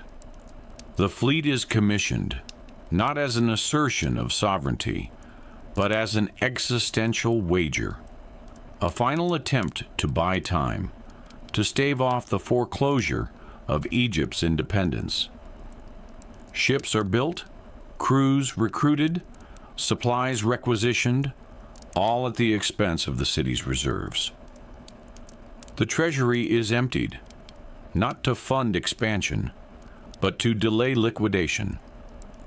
Every coin spent is a measure of desperation, not confidence. Quiet executions and disappearances become the background noise of governance. Potential rivals are removed, not in public spectacle, but in administrative silence. The machinery of state absorbs these losses, each absence recorded in the margins of official reports. Each death, another subtraction from the pool of alternatives. There are no martyrs, only line items. The fleet, when it finally assembles, is impressive in number, but brittle in purpose. Its commanders are loyal, but only as long as the pay holds out. Its sailors are mercenaries, their allegiance leased by the weak. The ships themselves, built in haste and provisioned on credit, are as much a display of vulnerability as of power. Each galley is a floating liability, its value determined not by its armament, but by its ability to delay the Roman advance. Antony, for his part, is not a partner, but a co-debtor. His ambitions are mortgaged to Cleopatra's resources, his loyalty contingent on the viability of their joint enterprise. Each council between them is a negotiation, not a conspiracy.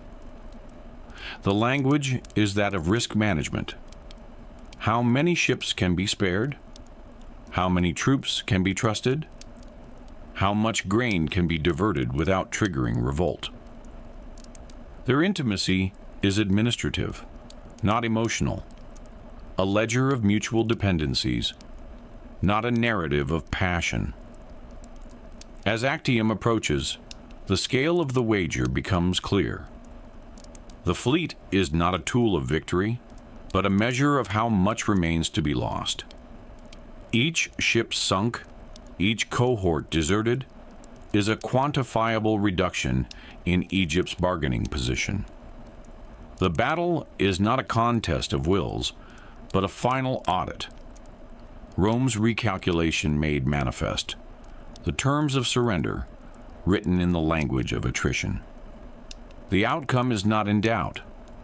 The defeat at Actium is not a catastrophe, but an inevitable deduction. The fleet is broken, not in a moment of chaos, but in a series of quiet withdrawals, each commander calculating the odds, each crew abandoning the fight when the balance tips. The grain stores are gone, the treasury empty, the deterrent spent. What remains is not a kingdom, but a residue, an inventory of losses, an account closed in deficit. In Alexandria, the population senses the subtraction. The markets contract, their stalls fewer each week, the last sovereign breath of Egypt. The Nile, at night, is not a ribbon of plenty, but a black ledger, its surface mutely reflecting the city's last torches, its current carrying the slow arithmetic of loss. Cleopatra stands before polished granite, her own reflection ghosted by the wavering light, the water below recording what the palace above can no longer conceal. The kingdom's margins are vanishing. The river's annual promise once defined Egypt's dominion, but now it mirrors only premonition, a surface both deep and impenetrable, like the future Rome has already begun to audit. Within the palace, corridors are lit not for celebration, but for calculation. Courtiers gather in antechambers, their silence more eloquent than any proclamation. Each is a debtor in spirit, waiting for the next imperial demand, rehearsing loyalties that are priced, not pledged. The air is taught with the mathematics of proximity, how close one stands to the queen, how far from the next purge, how invisible to the Roman informant whose presence is always presumed, never named. Outside, the city's stone facades catch the flicker of torchlight, but it is the absence of sound that governs. The hush of a city withholding judgment. The quiet of a court that knows every gesture is now an entry in Rome's ledger. Cleopatra moves through these galleries as both sovereign and supplicant. Each step is measured, each word rationed. Her own shadow is elongated, distorted, an omen cast not by destiny, but by Rome's advancing unseen auditor. The night is not for sleep, but for the drawing up of accounts that can never be settled. The fiscal year is not marked by festivals or victories, but by the tallying of grain against obligations. The storerooms are inventoried with a precision that exceeds the care given to temples or tombs. Each bushel is counted not as a measure of prosperity, but as a unit of negotiation. Grain is Egypt's only remaining currency of warfare, its only means of parley. The Roman envoys do not ask for gold. They ask for shipments, for quotas, for guarantees that will be paid not in coin, but in the bread that sustains Rome's legions. Every loyalty is transactional. Generals are summoned to private councils, their fealty measured in the number of troops they can field, the reliability of their silence, the discretion of their ambitions. Scribes arrive with ledgers, not scrolls of poetry. They record not the exploits of heroes, but the deficits of administration, missing shipments, unpaid mercenaries, levies unmet. The language of governance is not command, but compliance. Cleopatra listens as her advisors enumerate the kingdom's dwindling assets. Each report another subtraction from sovereignty. In these councils, the collapse is procedural before it is visible. Policies are issued that mask the true state of depletion. Taxes are restructured. Garrisons are redeployed. Temples are consolidated. The language is antiseptic, the intent merciless. Every edict is a confession disguised as reform. Cleopatra signs decrees that she knows will not be enforced, her own signature a diminishing guarantee. Rome's envoys are present even when absent. Their correspondence arrives with a chill of finality. Each letter is a recalculation, new terms, new deadlines, new penalties. The Queen's counselors debate, but the outcome is foreclosed. To default is to invite intervention. To comply is to accelerate depletion. The negotiation is not over terms, but over the timing of liquidation. The army is no longer an instrument of deterrence, but a line item. Its pay dependent on the next grain shipment. Its loyalty conditional on the next Roman favor. Cleopatra's treasury is mortgaged not to her own ambitions, but to the demands of creditors who will never be satisfied. The kingdom's autonomy is measured not in banners or borders, but in the shrinking interval between each imperial audit. Exile for Cleopatra is not a memory, but a curriculum. She learned governance not from triumph, but from abandonment. The years spent in Syria, stripped of title and audience, were not an interruption, but a lesson in the mechanics of humiliation. Authority, she discovered, is not inherited. It is rationed by those with the power to withhold it. The court's children are not heirs, but hostages to fortune. Kinship is a liability, not a refuge. Each sibling is a potential rival, each cousin a possible informant. The dynasty's bloodline is diluted by suspicion. its continuity mortgaged to the next alliance.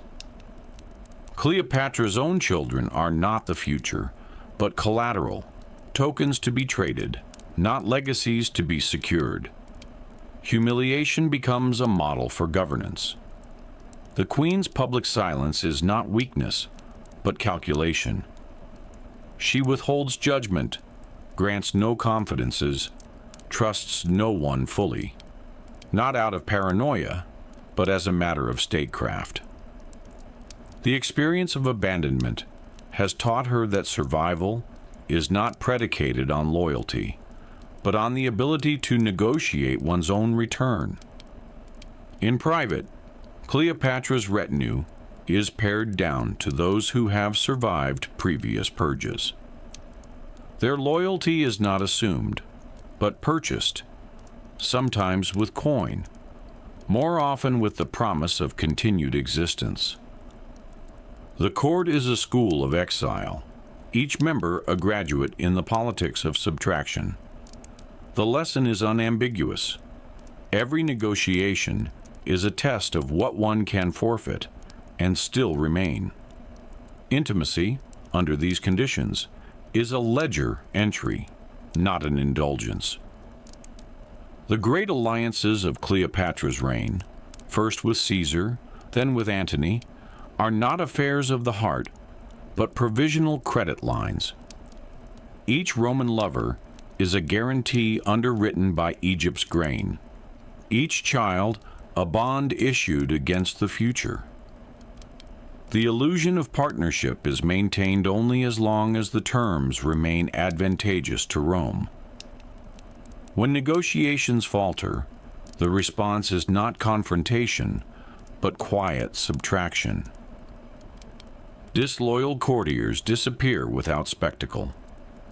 Generals whose loyalty is suspect are executed in silence, their deaths recorded as administrative adjustments rather than acts of vengeance.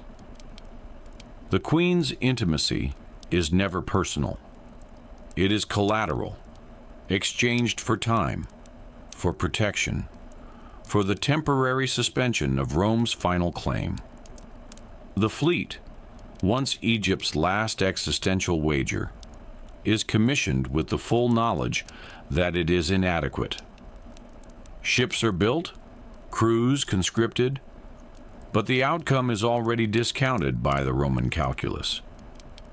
The Navy is not a deterrent, but a gesture, an attempt to delay the reckoning, to extract one more concession from a creditor whose patience is purely tactical. Cleopatra's private chambers are not sanctuaries, but offices of negotiation. The language of affection is replaced by the grammar of debt. Even the rituals of the court, banquets, processions, sacrifices, are performed as transactions, each gesture calibrated to reassure or intimidate, to buy time or forestall intervention. The Queen's reputation for seduction is a misreading. What she offers is not love, but leverage. Every alliance dissolves the moment Rome recalculates its interests. Antony's favor is contingent, his promises hedged by his own creditors and rivals. The birth of children, once the guarantee of dynastic continuity, now only increases the number of hostages. Cleopatra's body is not a vessel of fertility, but a site of negotiation. Each birth a new liability, each union a further subtraction from autonomy. The court's atmosphere is thick with unspoken bargains. Servants move quietly, aware that indiscretion is fatal. Advisors speak in riddles, their counsel shaped by the knowledge that the Queen's favor is as conditional as Rome's tolerance. The negotiation is relentless, its terms always narrowing. Intimacy is no longer a privilege, but a risk, one more asset to be liquidated as the kingdom's position contracts. Alexandria, once a city of voices and commerce, is now governed by subtraction. The population senses what the court will not say, that something irreversible has already begun. The markets are thinner, the stalls fewer. Ships in the harbor are counted not by their cargo, but by their absence. The city's famed libraries stand silent, their scrolls undisturbed, not out of reverence, but from a paralysis born of uncertainty. Temples that once thronged with supplicants now echo with the footsteps of priests, whose prayers are rationed, their rituals hurried. The gods, too, are silent. Abandonment has become the city's only liturgy. The port's activity contracts, its wealth siphoned off to pay debts that cannot be named. Grain, the city's lifeblood, is no longer a source of pride, but a measure of vulnerability. Each shipment that departs for Rome is a visible subtraction, an acknowledgement of the city's dependence. The mood is not panic, but resignation. The people move with the deliberation of those who know that their fate is being decided elsewhere. Rumors circulate, not of revolt, but of withdrawal. Families hoard what little they can, not against famine, but against the certainty of expropriation. The city's silence is not the calm before a storm, but the hush that follows a verdict.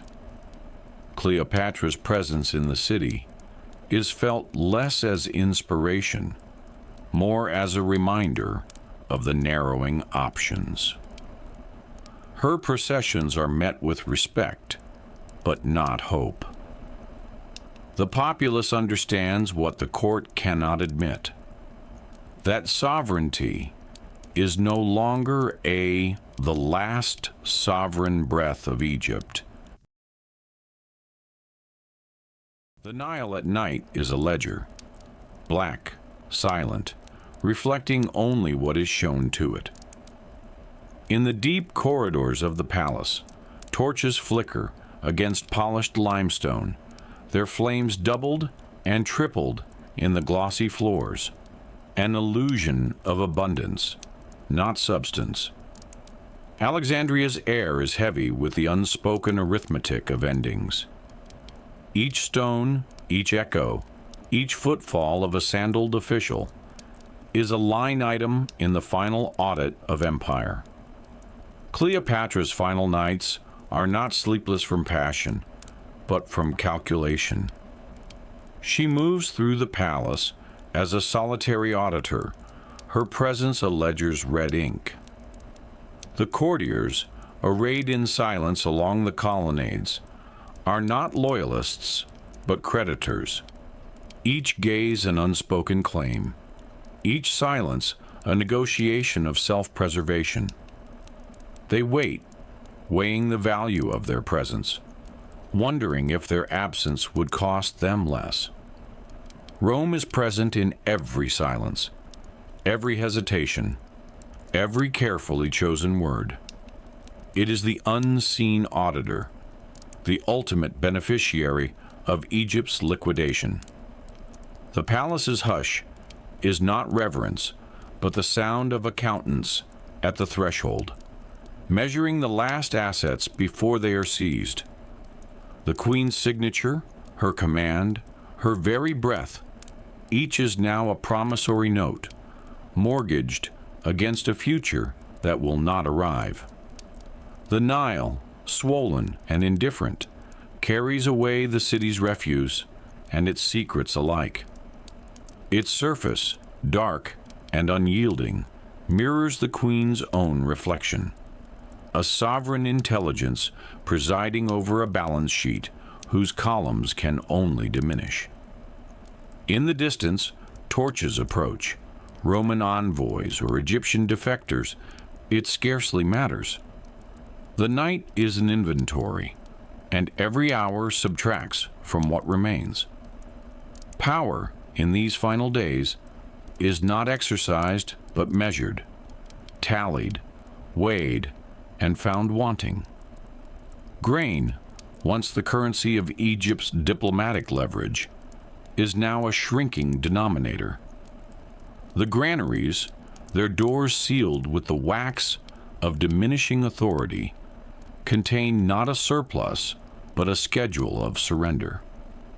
Each bushel earmarked for Rome is a calculation of how many days of autonomy remain. In the council chamber, the queen presides over a table of ledgers and maps, her generals and scribes arrayed before her. No voice is raised. Every suggestion is a risk assessment. The loyalty of each man is priced, not presumed. Generals once entrusted with armies are now assigned to guard the treasury, not the borders. Scribes, whose hands once recorded festivals, now draft lists of assets for Roman inspection. The city's envoys, sent to Parley with Octavian's arriving legions, carry not terms, but inventories. Negotiation is the art of presenting deficits as if they were choices. Cleopatra listens as her advisors enumerate ships, soldiers, and coin, each number smaller than the last, each proposal a concession disguised as strategy. The process is not war, but liquidation. The administrative machinery of the kingdom, once the engine of dynastic continuity, now operates as a mechanism of dissolution. Decrees are issued, not to inspire loyalty, but to forestall panic. Policy becomes a mask for collapse. The stabilization of the currency is the announcement of its final devaluation. The reorganization of the army is the calculation of how few can be supplied for how long. The Queen's personal treasury is opened, its contents inventoried by Roman auditors. Gold is measured, not as wealth, but as ransom. Each jewel, each heirloom, is no longer a signifier of lineage, but a fungible asset to be transferred, not inherited.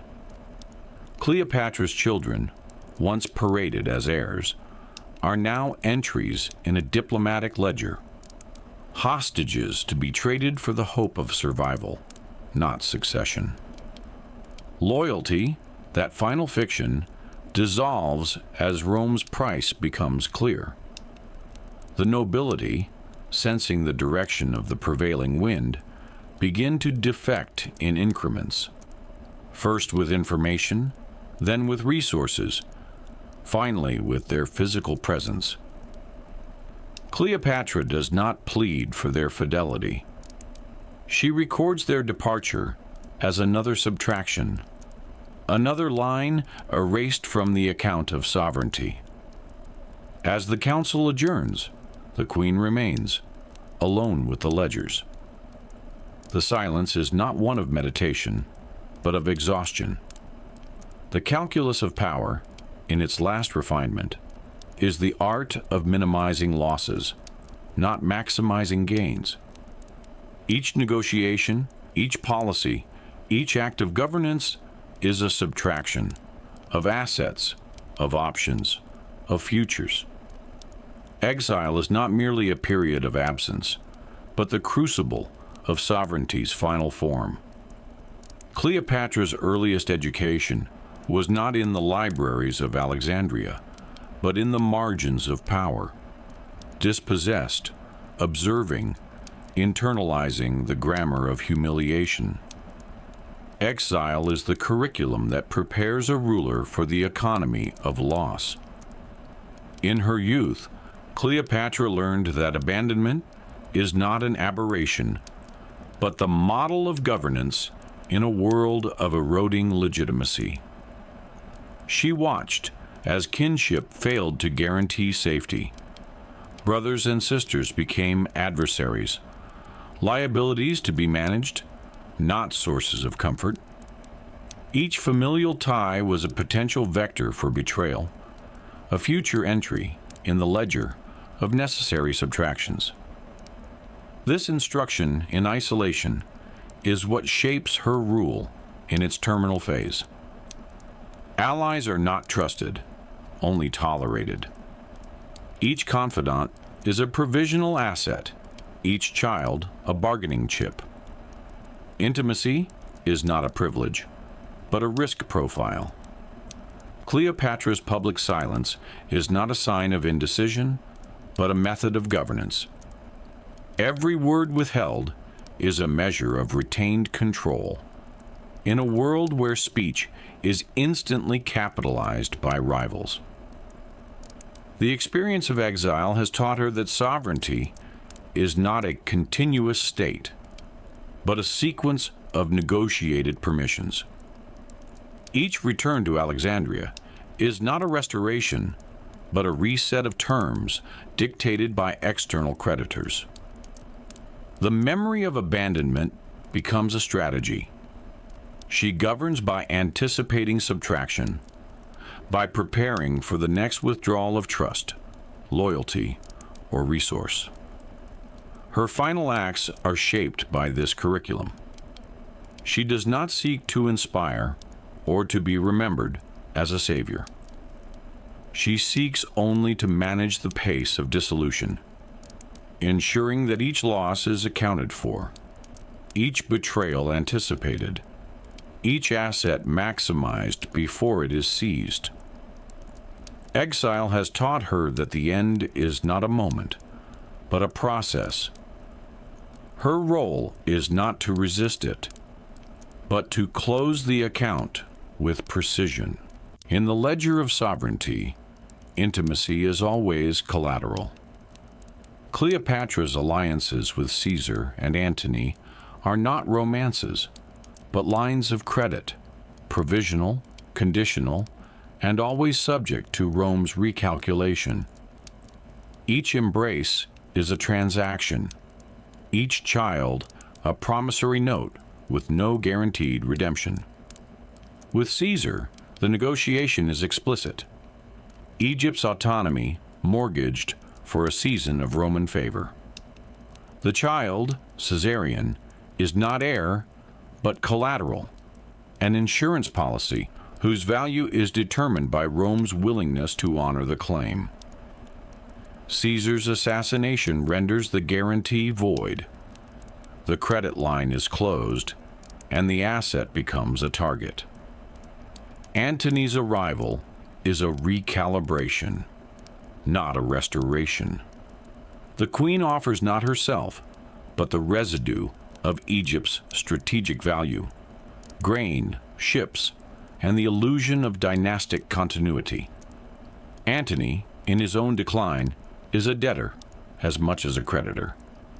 Their union is an actuarial calculation, each gesture priced, each promise hedged against Rome's advancing armies.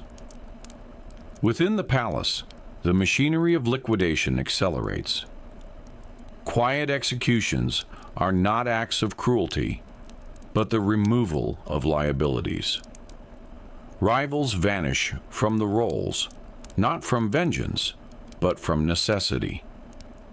Each disappearance is a subtraction from the list of claimants, a reduction in the number of potential hostages. The fleet, once the instrument of deterrence, is commissioned as an existential wager. Ships are built and manned, not with the expectation of victory, but as collateral for a final negotiation.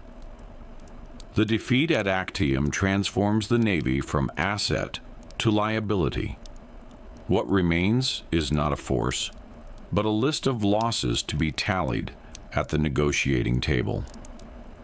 Intimacy in these final months is a matter of succession planning. Cleopatra's children are not heirs, but bargaining chips, each one a potential letter of credit, to be redeemed or repudiated at Rome's discretion. The queen does not delude herself with the fiction of dynastic survival. She inventories her progeny as a prudent debtor, inventories assets before bankruptcy, with detachment, with precision, with no expectation of recovery. The palace becomes a holding cell, its inhabitants awaiting their allocation in the coming settlement. Cleopatra's personal relationships are not sources of solace, but of risk. Each confidant is a potential informant, each lover a future liability. The queen's final intimacy is with the process itself, the cold arithmetic of liquidation, the negotiation of her own erasure. Alexandria, once a city of noise and abundance, is now a study in subtraction. The population senses, in the contraction of daily life, that something irreversible has already begun. The markets, once crowded and cacophonous, thin out as goods become scarce and coin loses value. The temples, repositories of dynastic legitimacy, are sparsely attended. Prayers replaced by rumors, rituals by calculations of risk. The port, Egypt's arterial connection to the world, operates at a fraction of its former capacity. Grain shipments are no longer dispatched as tribute, but as ransom. The last sovereign breath of Egypt to